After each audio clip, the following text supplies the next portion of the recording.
자, 27번 봅시다. 자, 모평균이 m인 정규분포가 있다라고 합니다. 그럼 어떠한 x 확률분수 x를 정규분포를 따릅니다. 그때 평균은 m이다라고 하고요. 표준 편차를 시그마다라고 이해하겠습니다.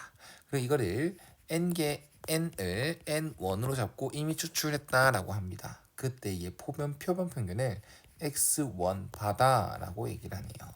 자, 그랬을 때 그걸 k% 신뢰 구간 만들어 봐봐라 라고 하는데, 일단은 이 개념을 좀 알았으면 합니다. 우리가 이 K% 이게 있을 때 뭐 신뢰구간 공식 이거지 않습니까?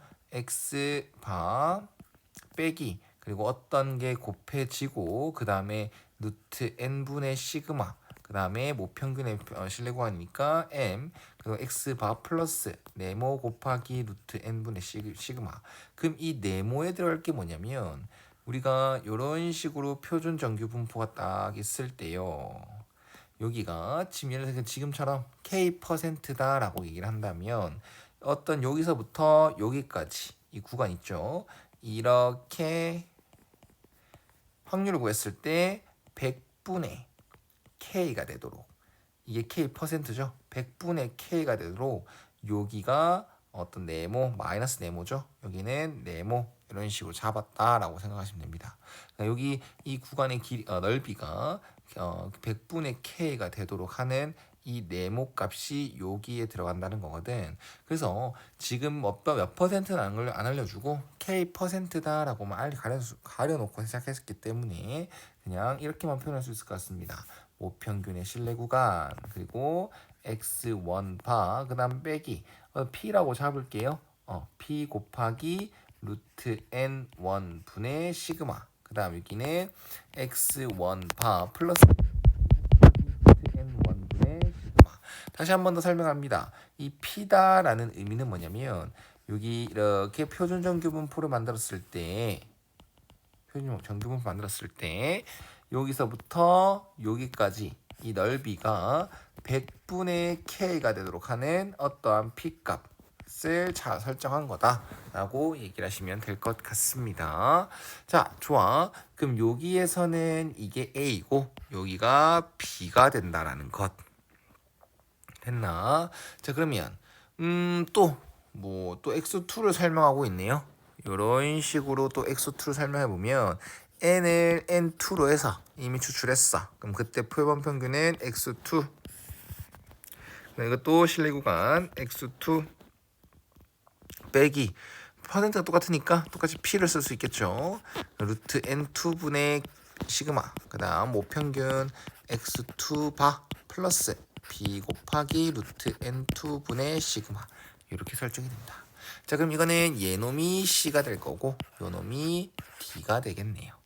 자, 그러면 이런 관계식이 주어졌으니까 한번 식을 세워보면 b 빼기 a다라는 건 2 곱하기 p 곱하기 루트 n1분의 시그마 이게 되거든. 근데 그게 x2 빼기 x1과 같답니다. 그 다음 또 b에서 c를 빼라네요. 맞죠? 특이하네. b에서 c를 빼겠습니다. 그러면 x1 바 플러스 p 곱하기 루트 n분의 시그마에서 이 c를 빼준다라고 하면 x2 그 다음에 플러스 p 곱하기 루트 n2 이게 n1이죠. 분의 시그마 이게 4분의 x2 빼기 x1과 같다라고 얘기를 합니다. 뭐야 왜 이렇게 복잡해? 그래서 그냥 이거 양변에다가 이거 4로 나눌게요. 그냥 그러면 이 모양과 이 모양이 서로 같아 안 같아? 같지.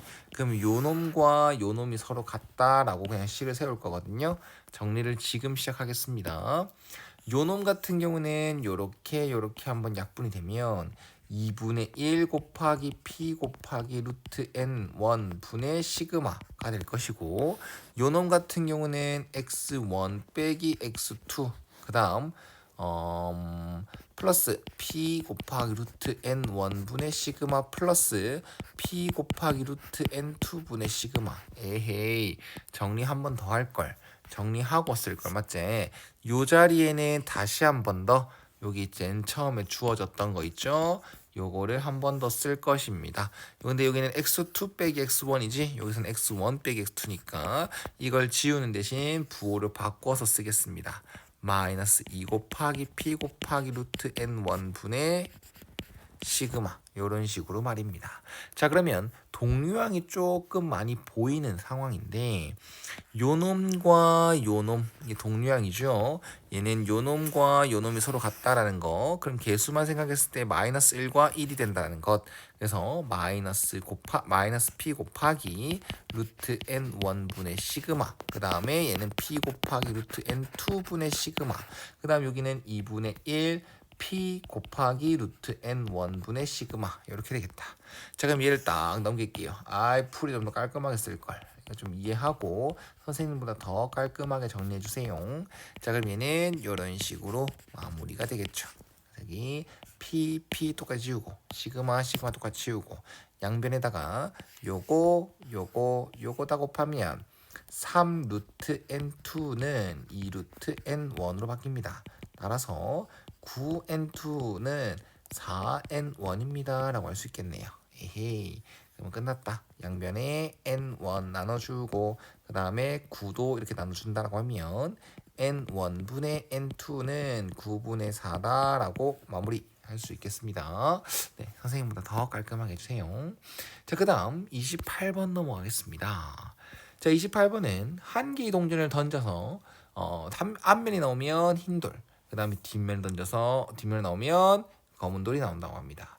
그리고 총 n번을 했을 때 그 흰공의 개수와 검은 돌의 개수가 뺐을 때 흰돌의 개수에서 검은 돌의 개수를 뺐을 때 3이 되는 겨를 한번 찾아보라고 합니다.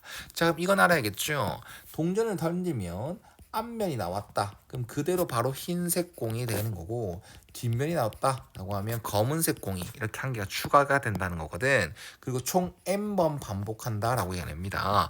그러면 이 앞면이 개수가 총 n번 했을 때 앞면의 개수가 총 x번이다라고 얘기를 할 수 있겠죠. 그럼 그거를 뒷면이라는 것은 n 빼기 x번 나왔어요라고 다시 한번 설정할 수 있게 됩니다. 그래야 우리가 앞면에 나오는 개수를 알아야 그게 곧 흰색의 개수가 되는 거고 뒷면이 나온 횟수를 알아야 그게 곧 검은색 공이 나올 이제 받은 상황 개수가 되는 겁니다. 그러면 지금 이렇게 정리한 것의 결론은 뭐다? 내가 n번 시행하고 나니까 내가 가진 흰색 공은 x개고요. 내가 가진 검은색 공은 n 빼기 x개입니다. 라고 얘기를 할 수 있다는 거죠. 근데 그게 흰돌에서 검은돌 개수를 뺀 게 3이 되는 상황을 원하는 거니까 x라는 흰돌의 개수에서 n 빼기 x라는 검은돌 개수 이걸 뺀다라는 식 그게 3이 된다라는 식이 되는 거겠죠.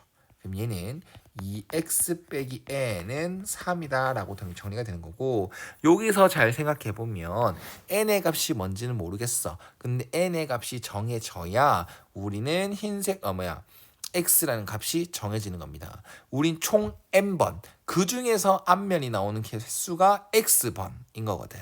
이걸 잘 기억해놔라. 자 그러면 x든 n이든 모두 다 자연수 혹은 정수 x 같은 건 0번 0도 되는 그런 정수 값이기 때문에 이렇게 한번 정리해 보겠습니다.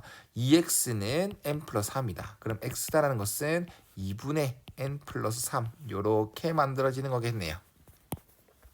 됐죠? 자 그랬을 때 n의 값은 1부터 어디까지? 10까지만 보래. 그게 시그마가 시키고 있는 거죠. 분명 여기 10 이하 자연수 n이라고 되어 있지만 여기 질문을 바라보면 우리는 n이 1일 때부터 n이 10일 때까지 그때의 확률을 다 각각 찾아달라라는 거거든. 그래서 n의 값은 하나로 딱 정해지는 게 아니라 1일 때, 2일 때, 3일 때 쭉쭉쭉 10까지일 때 다 확인해주면 되는 거야. 그리고 x라는 거 헷갈리면 안 돼. 총 n번 시행했을 때 흰색 공이 나오는 다시 한번 총 n번을 시행했을 때 결과적으로 흰색 돌의 개수가 된 거 그게 x개다라는 거 얘기를 할 수 있는 겁니다. 됐죠? 자 그러면 x가 자연수 혹은 정수가 돼야 되기 때문에 이 상태를 딱 보니까 n이다라는 것은 홀수밖에 될 수가 없습니다. 그래서 n이 1일 때와 그 다음에 n이 3일 때와 5일 때와 7일 때와 9일 때 이거가 가능하겠네요. 이 말이 즉슨 n이 2일 때, 4일 때, 6일 때, 8일 때, 10일 때 이거는 볼 필요가 없는 거야. 얘가 원하는 상황이 되질 않거든요. 그러면 그거 모든 확률은 0이 되는 거겠죠. n이 2일 때, n이 3일 때, n이 2일 때, n이 4일 때, 6일 때, 8일 때, 10일 때 모든 확률 0입니다. 다시 한 번 더 P2, P4, P6, P8, P10 이건 다시 다 0이 된다라고 얘기를 할 수 있다는 거겠죠. 알겠나요? 자, 그러면 좋습니다. n이 1이다라고 정해진다면 x는 2가 되는 것입니다. 그 다음 n이 3이다라고 하면 x는 3이 되는 거고요. n이 5다라고 하면 x는 4, n이 7이다라고 하면 5, n이 9다라고 하면 x는 6입니다. 근데 이상한 게 있어요. 그게 뭐냐? n이 1이래. 총 한 번 시행했는데 흰색 공 2가 어떻게 돼? 맞지? 흰색 공의 개수가 어떻게 2개가 됩니까? 그래서 이 경우는 바로 탈락. 자, 그러면 총 시행은 3번 했다. 그 중에서 앞면이죠. 흰색 공이라고, 흰색 돌이라고도 할 수 있지만 결론적으로는 우리가 처음 시작할 때는 동전 한 번 던졌을 때 나오는 게 앞면이냐 뒷면이냐는 거기 때문에 요 말은 이 케이스는 총 3번 중에서 내가 원하는 앞면이 3번 나온다라고 정해버린다는 거거든. 그럼 이건 독립시행이 되는 거겠죠. 3번 중에서 3번 성공합니다. 그리고 성공할 확률은 2분의 1이고요. 실패할 확률도 2분의 1입니다. 라고 독립시행을 써버리면 된다라는 거죠. 그 다음 얘도 빠르게 처리해보면 총 5번 중에서 몇 번? 4번 성공합니다. 뭐가? 검은색 나온다. 그 다음에 뭐 이런 거 앞면이 나온다. 그 다음에 뒷면이 나온다. 이런 식으로. 그 다음 얘도 7번 중에서 5번. 그리고 앞면 5번, 뒷면 2번. 얘도 9번 중에서 6번 성공합니다. 2분의 1의 6승, 2분의 1의 3승. 요렇게 말이죠. 자, 좋습니다. 자, 그러면 이 확률 이 4개만 다 더해주면 된다라는 것. n이 1일 때, n이 2일 때, n이 4일 때, n이 6일 때, n이 8일 때, n이 10일 때는 불가능한 상황이니까 그 모든 확률은 0이 되는 거고 이 확률 4개만 더해준다라고 하면 이 시그마 계산은 끝이 난다라는 것 정확하게 이해하고 합시다. 자, 그러면 요 같은 경우는 2의 3승분의 1이고 요 같은 경우는 2의 5승분의 5고 그 다음에 요 같은 경우는 2의 7승분의 72 이렇게 될 거고 이 같은 경우는 2의 9승분의 84가 되겠네요. 자, 이걸 통분을 하기 전에 이렇게 좀 효율적인 방법을 찾아보니 얘는 분모분자의 4로 나눠집니다. 그래서 2의 7승분의 21 아이 개꿀딱 2의 7승분의 42 그럼 결론적으로 2의 6승분의 21 이렇게 항의 정리가 끝났고 그 다음 이제는 요렇게 다 통분을 해보겠습니다. 어떻게 2의 6승으로 통분하면 얘는 분모분자의 2의 3승을 곱한 거고요. 요 같은 경우는 분모분자의 2를 곱한 것 요거는 그냥 쓴 것. 그럼 이거 계산 얘는 18 얘는 39 그럼 2의 6승 즉 64분의 39가 최종 답이 되겠습니다.